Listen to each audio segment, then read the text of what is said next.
할렐루야. 아멘. 그래서 10월 마지막 주일을 맞이합니다. 오늘은 특별히 우리 기독교 개혁 주일입니다. 우리 흔히 많이 한국 교회에게 알려지고 사용하고 있는 종교 개혁이라는 표현을 되도록이면 사용하지 마시기를 바랍니다. 종교 개혁이라는 이 용어가 1930년대 일본 교회를 통해서 들어온 이내로 한국에서는 검정없이 그 단어를 이렇게 쓰곤 했지만 지금 돌아보니까 기독교를 종교라 얘기하면 곤란한 문제가 생깁니다. 왜냐하면 종교라는 그 뜻 자체가 인간이 만든 제도, human institution이 religion이란 말의 그 뜻이거든요. 그래서 우리 기독교는 무슨 종교라고 표현하기는 힘듭니다. 왜냐하면 하나님이 주신 계시, 하나님이 주신 말씀, 예수님의 행하신 십자가와 부활의 것으로 우리에게 전해줬던 복음이 중심이기 때문에 이거는 인간적인 그런 제도가 아니라 하나님의 법과 질서였습니다. 그래서 우리 기독교를 사회에서는 그냥 종교라고 합니다. 편의상. 그러나 우리 자체 내에서는 기독교를 무슨 사랑의 종교입니다. 부활의 종교입니다. 이런 용어를 이제는 안 쓰시기 바랍니다. 두 번째는 종교 개혁하면은 요즘 종교하면은 세상에 한번 나가 보십시오. 다 불교, 유교, 기독교, 천주교 다 이거 종교라고 그럽니다. 그렇게 종교 개혁을 하자 하면 타 종교들이 웃어버려요. 니네나 잘해라고. 그래서 우리들은 이것을 명확하게 기독교 개혁주일이나 아니면 교회 개혁주일 아니면 신앙 개혁주일 이렇게 용어가 달라져야 합니다. 세계 어디 가도 릴리저스 레포메이션이라는 말이 없습니다. 그래서 이런 용어들을 우리가 고쳐야 되지 않나 봅니다. 1917년 10월 31일 날 마틴 루터가 이날에 개혁을 시작했으니까 오늘이 꼭 505주년은 되는 날인 것입니다. 505주년 되는 이날에 마틴 루터가 왜 이 날을 택해서 했느냐 하면은 로만 캐톨릭에서는 8세기부터 11월 1일 내일 모레입니다. 11월 1일 날 제성인 날이라고 해서 All Saints Day라고 그렇게 합니다. 이게 본래는 이제 기독교 순교자들을 기념하는 날이었어요. 그런데 이제 그게 캐톨릭에서는 이제 성인을 임명하고 또 복자를 임명하고 이러다 보니까 그 꼭 순교했던 분들 말고도 많은 분들을 성인으로 이렇게 추대를 했습니다. 그래서 성 어거스틴, 성 토마스 이런 막 성을 붙이는 세인트라고 이렇게 붙이는 것이 이렇게 됐는데 요거는 우리 캐톨릭이 좀 잘못된 신앙입니다. 왜냐하면 이 세인트라고 붙일 때에 그 세인트는 본래가 이렇게 대문자로 이렇게 막 붙이지 않습니까? 이 대문자 붙이는 오직 유일한 분은 하나님 한 분밖에 없어요. 그리고 우리 성도님들은 전부 다 스몰 s 붙여서 다 세인트, 우리는 모두 다 성도입니다. 하나님 앞에서 목회자나 성도나 모든 분들이 하나님 앞에서는 세인트 성도고, 그리고 대문자 s를 붙이는 것은 하나님 한 분밖에 없는 이 용어를 인간이 막 사용하기 시작한 것은 이건 잘못된 겁니다. 그래서 우리는 절대로 여러분들이 성마가, 성바울 이런 용어를 쓰지 마십시오. 그 캐톨릭에서 잘못 붙인 용어입니다. 그래서 이제 이런 잘못된 신앙이 11월 1일 날 모든 성인이 죽었다가 이렇게 부활한다는 얘기는 아니고 나타난대요. 그들의 혼이 나타나는지 나타나가지고 이들을 위해서 기념하고 이렇게 미사 드리는 이런 의식이 8세기에 그 이제 시작이 됐습니다. 이런 전통하고 그 당시에 이제 유럽 사회에 있었던 신년 축제가 그 켈트족이 있는데 영국과 아일랜드 북쪽에 가보면 켈트족들이 살았어요. 그 영국의 본래 그 사람들이 켈트족이었습니다. 그래서 보스턴에 오면은 보스턴의 그 농구팀, 프로 농구팀 이름을 셀틱스라 그렇게 얘기하는데 켈트족에서 왔다는 그런 의미가 있거든요. 그래서 이제 청교도들이 이 미국 땅에 처음에 올 때는 이런 좋지 못한 풍습을 갖고 오지 않았는데 그 아일랜드가 감자 기근으로 다 사람들이 많이 죽어갈 때에 많은 분들이 미국으로 이민 왔습니다. 감자 기근으로 죽지 않기 위해서. 그때의 이 할로윈 이 풍습을 이제 들고 왔습니다. 그 할로윈이라는 그 의미는 좋은 의미예요. 본래는 그 할로스 하면은 성님들의 날입니다. 그러니까 11월 1일이 그들의 이제 그 미사 드리는 날이고 그 전날을 전야제라고 그러죠. 그냥 전야제 때에 축제하고 게임을 하고 이런 날로 할로윈이라고 이름을 약간 바꿔가지고 했습니다. 우리 주기도문 할 때에 우리 맨 처음 시작할 때 이름이 거룩히 여김을 받으시오며 할 때에 Hallowed be thy name이라고 이렇게 우리 영어에서 얘기하지 않습니까? 그 얼마나 좋은 이름이에요. 본래 할로라는 것은 하나님께 영광을 돌리고 하나님께 거룩하게 되고 이런 좋은 이름을 할로윈이라고 약간 이름을 트위스트해서 변형해가지고 그렇게 이제 그들이 이름을 해서 제 성인 All Saints Day의 전야대로 이제 게임을 하는 것이 들어오게 됐습니다. 이때 보면은 그들이 이제 가장을 하는데 좋은 것으로 이렇게 하면 참 좋았는데 이렇게 성인의 가면을 처음에 이렇게 쓰고 이러다가 점점 이것이 변형이 돼가지고 해골도 쓰고 도깨비도 그리고 또 이래가지고 이런 것으로 이제 할로윈이 좀 변색하고 퇴색하기 시작합니다. 이러다 보니까 17세기, 18세기에 사탄교가 있어요, 세계에. 사탄교가 이 할로윈 데이 때 시작하고 이 할로윈 데이가 오늘날 사탄교의 창시일로 기념축제를 대대적으로 지키면서 이 세상에 사탄교를 퍼뜨리는 날이었습니다. 그래서 미국에서도 할로윈 데이 때 사고가 종종 난 것이 있어요. 제가 미국에 있을 때도 어른 애들이 이제 트릭 트윗이라 그러잖아요. 트릭이라는 게 내가 지금 여기 집에 가서 장난을 걸어요. 장난을 걸으면은 장난의 그 안그 위에서 트리트 선물을 줘야 됩니다. 사탕을 준다든지 무슨 과자를 준다든지 또 때로는 뭐 돈도 준다든지 이런 것을 이렇게 하다가 그 사탕에다가 독약을 집어넣어 가지고 이거를 이렇게 줘가지고 애들이 막 죽고 이런 예가 있었어요.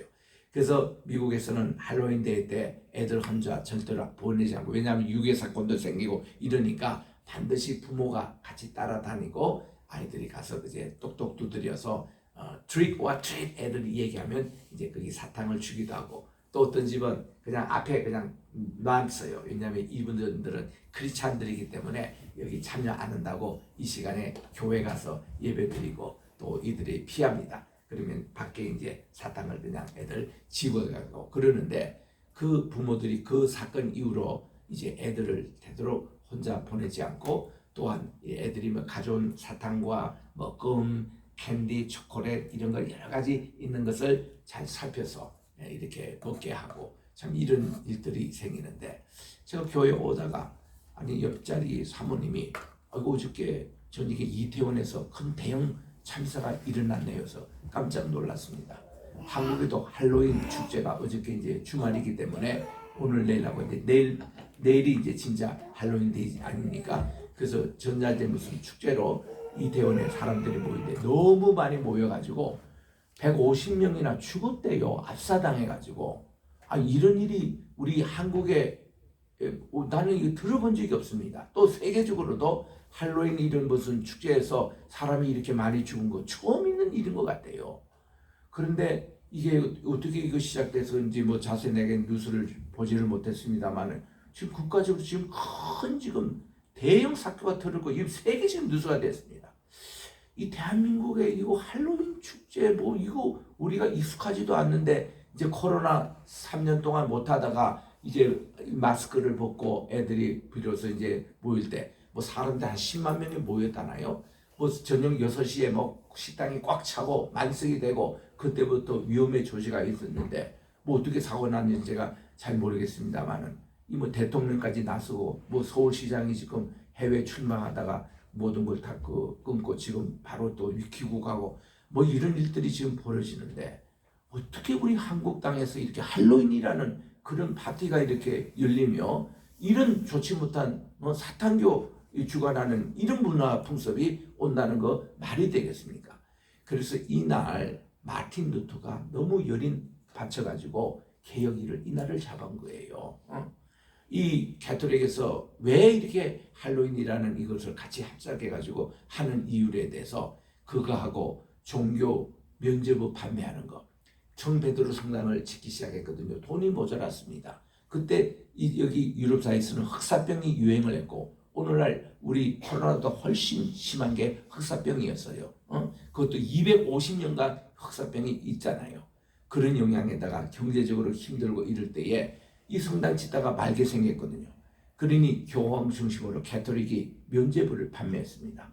요렇게 생긴 이 면죄부 내가 실제로 봤어요. 우리 정성구 박사님의 칼빈 연구소에 가면 그 원본이 그게 있는데 거기 보면은 뭐라고 적혀 있냐면은 이 헌금 바구니에 땡그랑 땡 송돈이 떨어지는 그 순간에 당신들의 죄가 9년이나 면제가 된다 이거예요. 그래서 지옥 갈 사람이 연옥을 가고 연옥에서 고통하는 사람들이 죄가 9년씩 이렇게 면제가 돼가지고 잘 이거 쌓이면은 천국으로 들어갈 수 있다. 이런 교리를 만드는 게 면죄부라는 겁니다. 그러니 이 신학교 교수였던 마틴 루터가 성경에 없는 연옥설, 면죄부 이거 얘기하고 할로윈 뭐 얘기하니까 너무 이거는 아니다. 우리는 성경으로 돌아가서 진짜 예수님의 복음을 찾아야 한다 운동이 바로 이 마틴 루터가 일으켰던 16세기 유럽 교회의 개혁 운동이었다는 것입니다. 그러니까 우리가 이 뿌리를 정확하게 알고 그래서 우리는 5가지 구호 오직 말씀으로 이거는 뭔가니 말씀만으로 우리가 구원을 받는 것이거든요. 오직 믿음으로 우리는 믿음으로만이 이시지 면죄부가 아니라는 겁니다. 할로윈 축제가 아니라는 겁니다. 재성 이렇게 사람들에게 성령 붙이는 거 그거 아니라는 거예요. 교황이 하나님과 권위가 같다는 그거 아니라는 겁니다. 우리는 믿음으로 구원을 받지. 세 번째는 하나님의 은혜로 우리는 구원받는다는 거예요. 그리고 네 번째는 오직 그리스도라는 겁니다. 오직 예수님. 그리고 5번째는 오직 하나님께만 영광. 솔리 데오 글로리아. 하나님께만 영광 돌리지 어떤 교황이든 어떤 축임이든 어떤 사람이 그 자리에 앉아서는 안 된다. 이게 개혁 정신이었습니다. 오늘도 우리가 요한복음 6장을 우리가 공부를 하겠는데 6장은 너무 좀 길어가지고 우리 절반으로 나눠서 29절까지만 하고 다음 주에 또 30절부터 72절 좀 깁니다. 그 후반부를 살피도록 하겠습니다. 요한복음에서는 모두 7가지 기적 표적이 나와요. 7가지 나오는 가운데서 제일 먼저 뭔가 예수님이 이제 그 물이 변하여서 포도주로 변한 포도주가 이제 제가 생명수라고 그렇게 해석을 했습니다만은 그 생명수로 변하는 사건. 두 번째는 가나의 왕의 신하의 아들이 가버나움에서 죽을 병에 걸렸는데 그것이 나았습니다. 예수님 말 한마디로. 그래서 그게 두 번째 표적이 되고 있고 세 번째는 이렇게 38년 된 병자가 이 베데스다 목가에서 이렇게 중풍병자가 나와서 나은 정도가 아니라 자기가 누워있던 침상을 메고 이렇게 집까지 가는 그런 기적이 일어난 겁니다. 그리고 오늘 네 번째 기적이 오병이어의 기적. 이 떡 5개로 우리가 이제 예전에는 한국에 빵 문화가 없을 때에 성경 번역할 때 다 떡으로 번역을 했어요.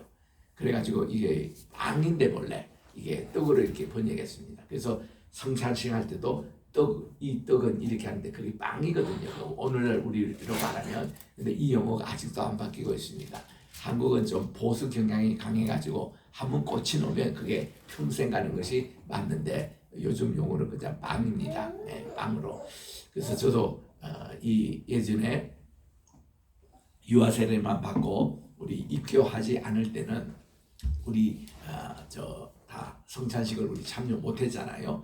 그래가지고 우리는 다 기도하고 있는데 자꾸 저희 아버님 목사님이 이 떡은 이렇게 내가 너에게 주는 맛으로 해서 우리는 상상을 했습니다. 야 저게 떡, 저게 시루떡일까, 저게 무슨 무슨 떡일까 하고 우리 한국적인 떡으로 생각하고 이렇게 어른들 먹는 거 보니까 카스테라 같은 그 과자를 이렇게 드시더라고요.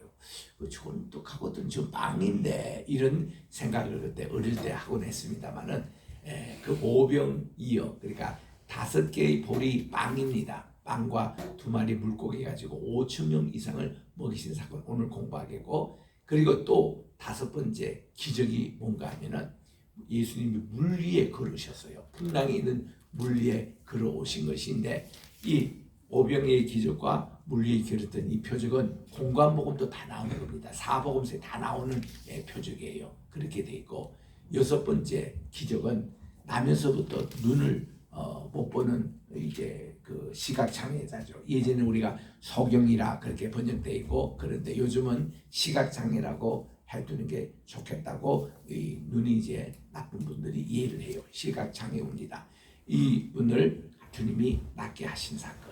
그리고 마지막 7번째 표적은 죽은 지 나흘이나 되는 나사로를 다시 이렇게 살리신, 이것이 우리 7가지 표적이 우리 요한복음에 나오는데, 오늘은 4번째, 5번째 이것을 살폈습니다. 우리 예수님이 이렇게 베세다라는 그 거울에서 말씀을 오전 시간에는 전하신 것 같아요. 그리고 오후에는 주로 병자를 고치시고 기적을 행하셨습니다. 왜 그 오전에는 주님이 주로 말씀을 전하시고 오후에는 병자를 고치냐면은 현재 가보면 이해가 됩니다. 이 갈릴리라는 이 지형이 그 지중해보다도 지대가 얼마나 낮는 거 아니 212m나 낮아요. 그러니 여기서 저기 지금 그 지중해 있는 이 그냥 땅이에요. 지로 있는 이 땅을 보면은 마치 언덕처럼 이렇게 올라가야, 한 200m 올라가야 이게 지중해 그 해면입니다. 그게 창이 뚝 꺼져 있죠. 이 협곡지대라 그러는데, 그러다 보니까 이거를 산으로 이렇게 많이 번역을 했습니다. 우리 산상수훈이라 그럴 때 그거 잘못된 번역이거든요. 산이 아니고 언덕이 언덕. 그런데 거기서 보면 산같이 보이는 거죠, 그냥. 그런데 실제로는 그 언덕입니다. 그래서 산상수훈이라는 말보다는 언덕 위에 있는 이것으로 얘기하는데, 왜냐하면 갈릴리 그 지역에서 바람이 오전에는 여기서 불어가지고 지중해로 이렇게 올라가는 동풍이 붑니다. 동쪽에서 바람이 올라가기 때문에. 그래서 오전 시간에는 갈릴리 해변가 밑에서 언덕 위에 있는 군중들에게 말씀을 전하면 이게 바람을 싹 타서 이게 전달되기 때문에 자연 음량이 되는 거예요. Natural Acoustic. 그러니까 말씀을 그렇게 크게 안 해도 확성의 역할을 해가지고 저 뒤에 있는 사람이 다 들리게 되어 있습니다. 그래서 우리 주님의 주요 사역은 오전 시간에 말씀을 전하는 시간이에요. 그리고는 오후가 되면 바람이 거꾸로 붑니다. 저기 지중해에서부터 이쪽 내륙 쪽으로 불기 때문에 서풍이 불어요. 서풍이 불면은 말씀이 이렇게 뒤에 전하되기가 있지 않습니다. 그 시간에 우리 주님이 기적을 행하시고 병자 한 분 한 분들을 고치시는 사역을 하신 겁니다. 그래서 우리 주님이 많은 병자들을 고치시고 보니까 오후 시간이 벌써 된 거예요. 해가 이제 저물어 가는 시간이 됐습니다. 우리 주님이 이 군중들을 이렇게 얼굴을 보니까 야, 불쌍하거든요. 이분들이요 다 지금 빵을 먹지 못해가지고 며칠 굶는 사람도 한두 명이 아니에요. 그리고 지금 이거 보내면은 또 굶주림을 가지고 먼 곳에 또 집에 가야 될 사람도 많고 이러는데, 딱 계셔가지고 제자들에게 야, 너희들 무슨 먹을 것이 없나 하고 이렇게 얘기를 했습니다. 마침 이 고을에 제자였던 빌립에게 부르신 거예요. 빌립아, 이 사람들 우리 빵을 좀 하나씩, 그래도 아주 욕이라도 할 정도의 빵을 우리가 보입하면 얼마나 드느냐, 여기 시세가 얼마냐 물는 거예요. 그러니까 이 빌립이 아무리 못해도 200데나리온은 듭니다. 200데나리온의 뜻이 뭔가 하면요, 한 노동자가 그 하루에 버는 일당이 1데나리온이에요. 그러면 200데나리온 같으면 200일 동안 벌었던 거지 않습니까? 그 200일을 우리가 계산해 보면 안식일 일 못하잖아요. 안식일 빼고 뭐 휴일 빼고 이러면은 그 노동자가 한 9개월 이상 벌었던 그 돈에 해당되는 겁니다. 꽤 많은 돈입니다. 목돈입니다. 요즘으로 그냥 계산을 이렇게 해보면 한 2천만 원 정도 들까요? 그러니까 여러분들이 2천만 원 돈이 있다는, 그 돈도 없지만 있다 하더라도 그 빵집이 어디 있습니까? 그 마을에, 그 시골에 말이죠. 그러니까 이제 불가능해요. 완전히 불가능. 이 사람들에게 빵 한 조각이라도 이렇게 하는 그 자체가 불가능한 것을 빌립이 이렇게 얘기하니까 바로 빌립과 함께 한 동네 사는 우리 베드로의 형제가 되는 안드레가 애를 한 명 데리고 온 거예요. 어린아이를 한 명 데리고 주님 마침 내가 이렇게 광고를 이렇게 해보니까 여러분들한테 뭐 먹을 거 없냐뇨 물으니까 아무도 대답을 못하는데 이 어린아이가 자기가 엄마가 아침에 사준 아마 도시락 정도 해당되는 보리망입니다. 5개 하고 물고기 2마리. 이 물고기는 뭐 다 비틀어졌겠죠. 이제 오후 시간이 되니까 이거를 이제 가져왔는데 이게 무슨 뭐 큰 도움이 되겠습니까? 그랬더니 우리 주님께서요 그거를 받으시고는 야 모든 사람이 다 앉게 하라는 거예요. 공간복음에 보니까 50명씩 100명씩 짝을 지어서 앉으라는 겁니다. 여러분 5,000명이라는 이 숫자가 어떤 숫자인가 하면은 인간 그 당시에 인간의 센서스를 할 때는 군대 갈 수 있는 남자만의 숫자였습니다. 그게 20세 이상과 구약 시대는 이게 50세 이하인데 신약 시대는 로마 시대니까 60세 이하, 그러니까 20세에서 60세 사이에 있는 남자의 숫자만 이게 세기 때문에 그 20세 이하의 어린아이들, 60세 이상의 노인들, 그리고 그 많은 여인들의 숫자는 여기 포함되지 않아서요. 그래서 대개 유대인들의 계산 보면은 여의 숫자에 곱하기 4 내지 5를 하라는 거예요. 아니면 6까지도 가능합니다. 그렇게 계산해 보면은 지금 5,000명이지만은 실질 군종은 2만 명 내지 3만 명이 이 자리에 지금 있는 거예요. 그러니까 이분들을 다 50명씩 100명씩 다 조를 편성해서 다 앉게 했습니다. 그러니 그 위에 언덕에 다 그렇게 그룹별로 앉게 했습니다. 예수님께서 이것을 가지고 하나님께 간절히 축사했다고 그랬습니다. 축사라는 게 Thanksgiving, 하나님께 감사를 하고서는 이 떡을 떼는 순간에 야 하나가 되는데 반으로 된가 여기 또 하나로 되는 거예요. 하나를 떼고 둘이 되고 둘이 4개가 되고 4개 16이 되고 16이 326이 되고 이렇게 해서 희합급수적으로 이걸 하는데 제자들도 마찬가지입니다. 예수님께서 축사하신 그 현장에 있는 그룹에서 이 떼기 뜰 때마다 이만큼씩 다 했는데요. 사람들이 배불리 먹었다고 그랬어요.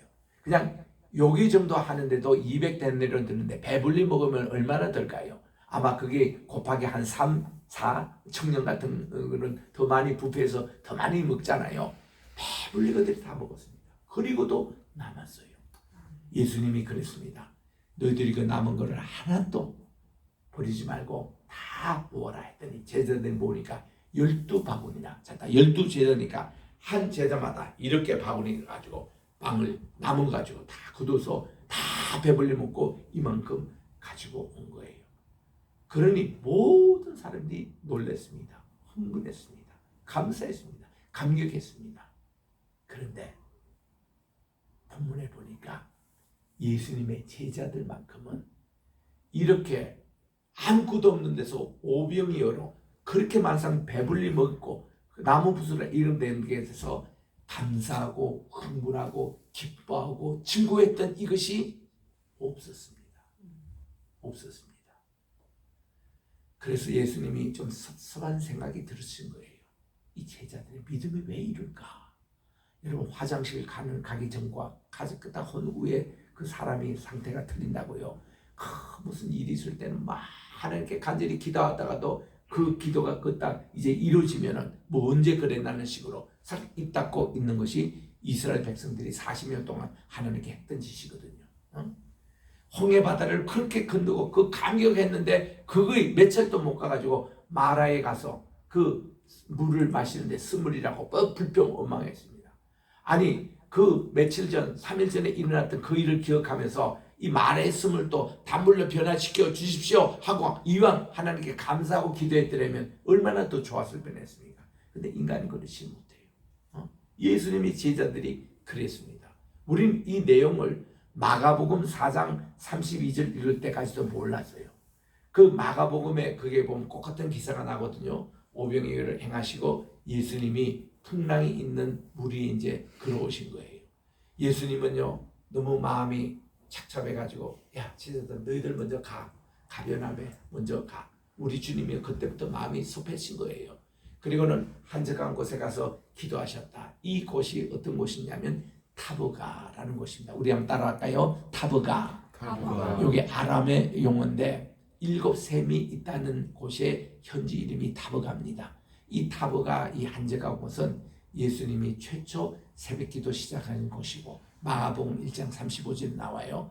그리고 또 여기서 최초 우리 주님이 첫 제자를 부르신 곳이고 또 이곳이 주님께서 부활하신 후에 다시 오셔가지고 제자들에게 정말 이 사랑의 횃불을 이렇게 피우면서 와서 조반을 먹으라 했던 그 장소가 다 이 장소입니다. 그래서 우리 지금도 우리 오병의 기념교회당이며 예수님께서 베드로에게 내가 나를 사랑하느냐 그리고 내 양을 먹이라 했던 그 교회가 이 타브가 중심으로 다 있습니다. 그 타브가가 유명한 곳인데 거기서 우리 주님이 기도를 하고 계시면서 먼저 이렇게 보내신 거예요. 기도하시면서도 우리 주님이 다 아시는 거죠. 저들이 가다가 또 풍랑을 만날 텐데 풍랑을 통해서 저가 오병이어의 감사와 그 기쁨을 회복해야 될 텐데 그걸 우리 주님이 기도하신 거예요.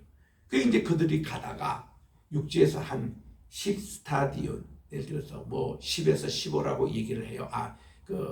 20에서 25에서 30 스타디온입니다. 스타디온이라는 것은 185m거든요. 그러니까 그거를 25에서 30 정도의 스타디움 하니까 계산해 보니까 한 11, 그러니까 15리 정도 나와요. 한 6km 정도. 6km. 우리 1스타디온이 185m니까. 그래서 이제 그 정도 가고 있는데 풍랑이 일어나는데 엄청났습니다. 항상 이 갈릴리에 가보면요. 늘 매일 풍랑이 조금씩은 있어요. 왜냐면요. 아까도 얘기한 대로 아침 오전에는 이게 동풍이 불고 또 저녁에는 오후에는 서풍이 부는데 해가 떨어지면 이 동풍과 성풍이 같이 불어요. 같이 불기 때문에 이 갈릴리 이 바다에는 언제나 잔잔한 정도 날이 없고 어느 정도 풍랑은 늘 있습니다. 크고 작은데 지금 그들에게 닥친 풍랑은 도무지 이거는 이 위기 상황에 배가 꼭 침몰할 정도의 풍랑이 일어난 겁니다. 그러니까 이 예를 들면은 우리가 이 갈릴리 어부 생활하면서 다 뼈대가 굵었던 이 제자들인지라 그들이 이 정도 풍랑 같으면 어느 정도라고 하는 것을 너무나 잘 알고 있는 이 정도 수준의 풍랑이었던 거예요. 그러니까 이 제자들이요 막 죽을 맛입니다. 이 정도 하면 자기가 죽는 줄 알거든요. 배가 곧 디딜 것을 안다고. 그리고 너무나 바람이 심하고 풍랑이 심했는데 웬분이 막 저기 걸어오고 있는 거예요. 이 풍랑에. 그러니까 그들이 막 저분이 또 뭐 쉽게 원주로 말하면 뭐 귀신 아닌가 이 정도로 막 소리 지르고 놀래하는데 가만히 보니 주님이 에야 내다 두려워하지 마라. It's I 내다. Be not be afraid. 그거 두려워하지 말라. 그리고 나서는 그들이 너무나 기뻤던 거예요. 그러니까 우리 주님이 딱 배에 도착하자마자 바람도 그치고 풍랑도 그치고 또 이 모든 것이 잔잔하게 고약에 다시 되는 겁니다. 그럴 때에 우리 마가복음 4장 이제 그 32절에 보니까 제자들이 오병이어 행할 때에 그때 일을 상고하지 못하고 그때 그 감사를 하지 않으니까 기쁨이 없으니까 하나님께 정말 이 위대한 기억에 대해서 믿음이 부족했으니까 이제 이렇게 해서 이런 방법으로도 그들을 깨우치는 거예요. 성경에는 자세히 나오지 않지만 우리 주님이 이렇게 얘기를 하셨다는 겁니다. 얘들아 봤지?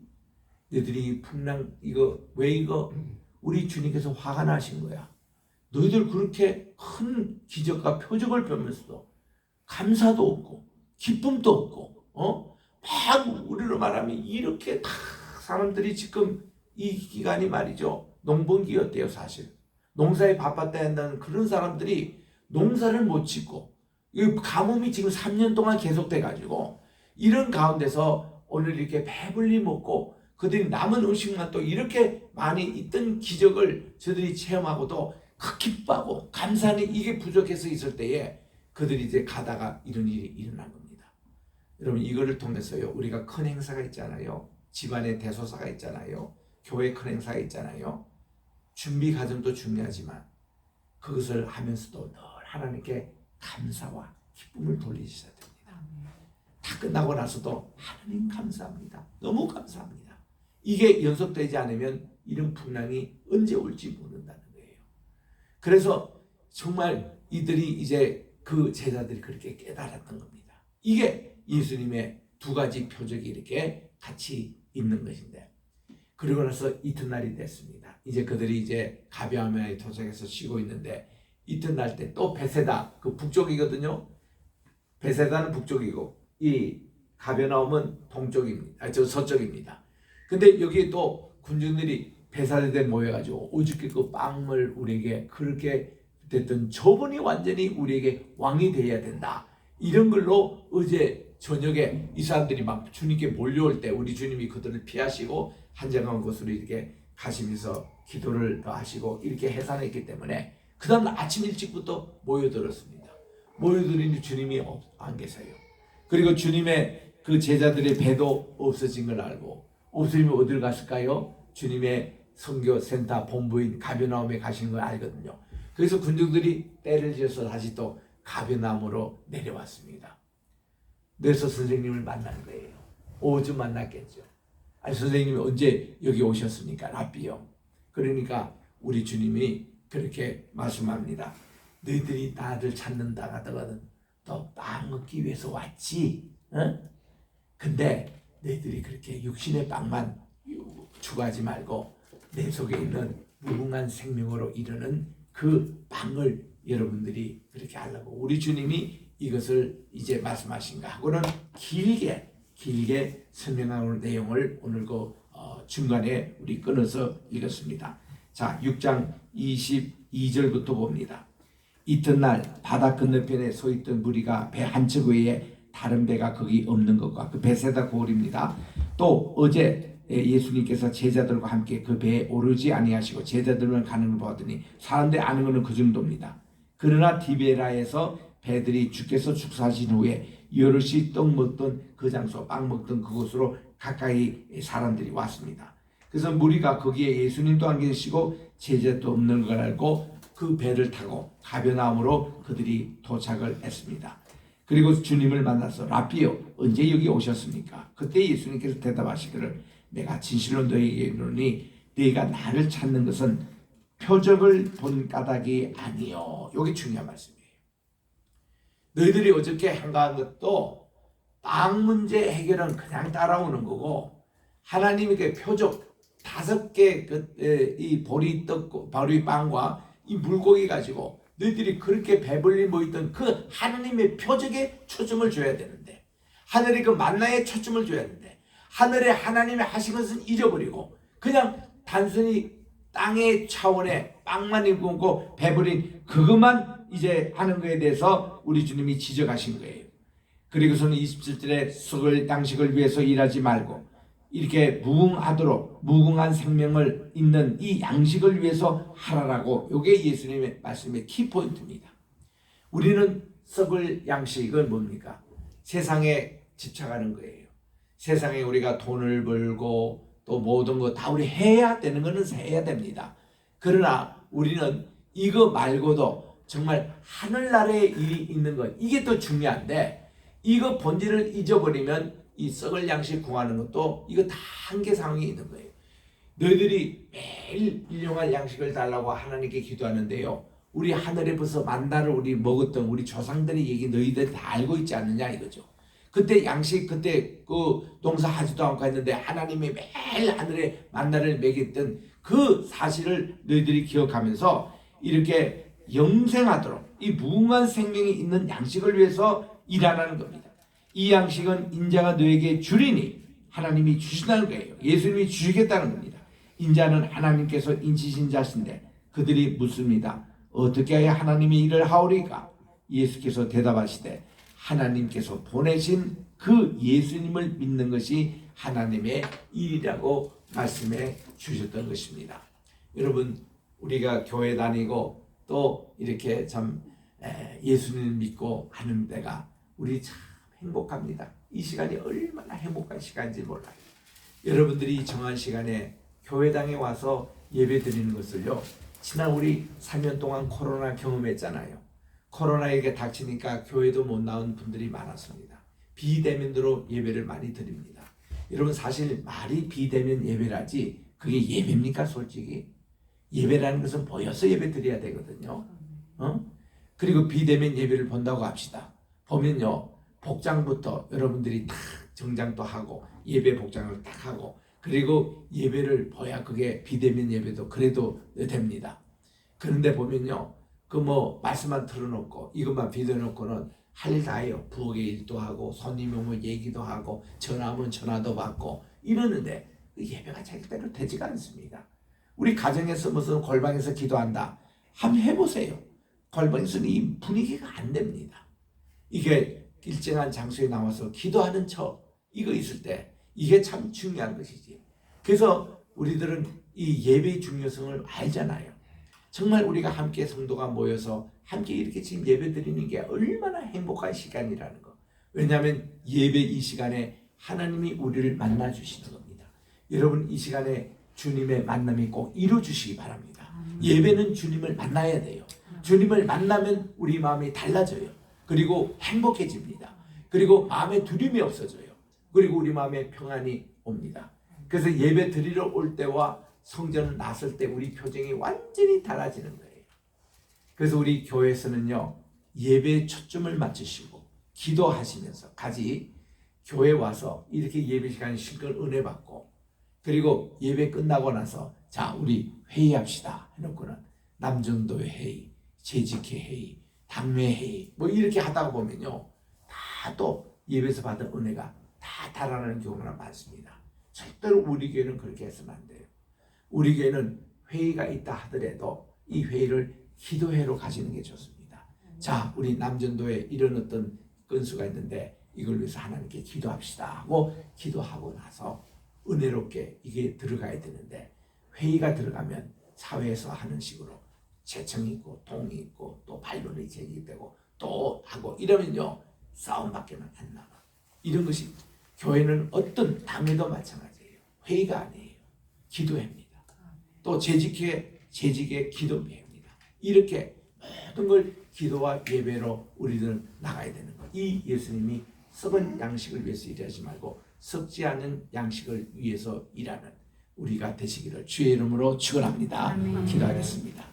하나님 아버지, 오늘도 우리 요한복음 6장을 통해서 예수님께서 오병이의 기적과 물리로 걸으신 귀한 이 표적의 두 가지 내용이 썩을 양식이 아니라 썩지 않고 무궁한 생명을 주는 그 양식을 위해서 일하라고 우리에게 주신 표적의 의미를 깨닫고 우리가 이 표적에 대해서 놀라고 감사하며 하나님 뜻을 이해하고 그렇게 나가는 제자들, 그렇게 나가는 5,000명의 군중들, 그리고 오늘날 모든 주의 백성들, 우리 크리스찬들이 되게 도와주셔서 예배를 통해서 이런 주님을 만나고 우리 주님을 믿음으로 우리들이 영원한 생명, 무한 생명을 얻게 되고, 그리고는 우리의 생각이 바뀌고 우리의 인생의 목표가 바뀌고 우리의 삶의 질이 달라지는 그런 역사가 매번 예배 때마다 일어나게 도와주시옵기만을 예수님의 이름으로 기도합니다. 아멘.